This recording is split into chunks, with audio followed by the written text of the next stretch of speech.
सरकारी पाइप चोरी करते हाइड्रा और ट्रक समेत 3 आरोपी गिरफ्तार। आसनसोल दुर्गापुर पुलिस कमिश्नरेट की नियामतपुर फाड़ी पुलिस ने सरकारी संपत्ति की चोरी के एक बड़े गिरोह का भंडाफोड़ किया है। सोमवार सुबह पुलिस ने गुप्त सूचना के आधार पर इसको बाईपास रोड स्थित शिशु तीरथ स्कूल के पास छापेमारी की। यहां आसनसोल नगर निगम के पेयजल पाइपों को अवैध रूप से एक 12 चक्का ट्रक पर लादा जा रहा था। पुलिस ने घेराबंदी कर मौके से भारी मात्रा में लोहे के पाइप, एक हाइड्रा मशीन और ट्रक जब्त किया है। इस मामले में 3 आरोपियों इमरान अंसारी हाइड्रा चालक, इमाम अंसारी हेल्पर और प्रेमचंद्र प्रसाद ट्रक चालक को रंगे हाथ गिरफ्तार किया गया है। प्रारंभिक जांच के अनुसार ये गिरोह लंबे समय से सरकारी योजनाओं की सामग्रियों को निशाना बना रहा था।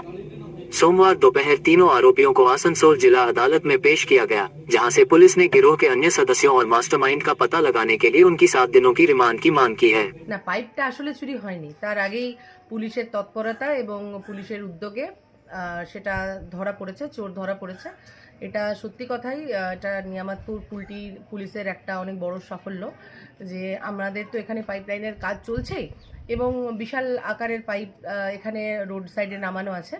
তো আমরা যেটা শুনলাম যে গতকাল একটা বড় ট্রাক দিয়ে, হাইড্রা দিয়ে সেই সমস্তগুলো লোড করা হচ্ছিল। যখন তাদের লোকাল লোকজনের সন্দেহ হয়, তারা পুলিশের খবর দেয়, পুলিশ আসে এবং তারপর তাদের কাছে চালান ইত্যাদি যা যা ডকুমেন্টেশন দরকার একটা গাড়ি চালাবার জন্য রোডে, তো সেগুলো দেখতে চায় এবং তারা কোনোটাই দেখাতে পারেনি এবং তার কোনো সদর্থক উত্তরও দিতে পারেনি।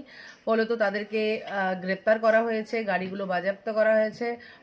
তো এই ক্ষেত্রে আমি কুর্নিশ জানাই আসানসোল দুর্গাপুরের পুলিশ আধিকারিকদেরকে এবং বিশেষ করে নিয়ামতপুরের অখিল মুখার্জি সহ কুলটি আইসি কৃষ্ণেন্দু বাবুকে, যাদের তৎপরতায় কোনো কিছু ঘটার আগেই সেটাকে আটকানো গেল।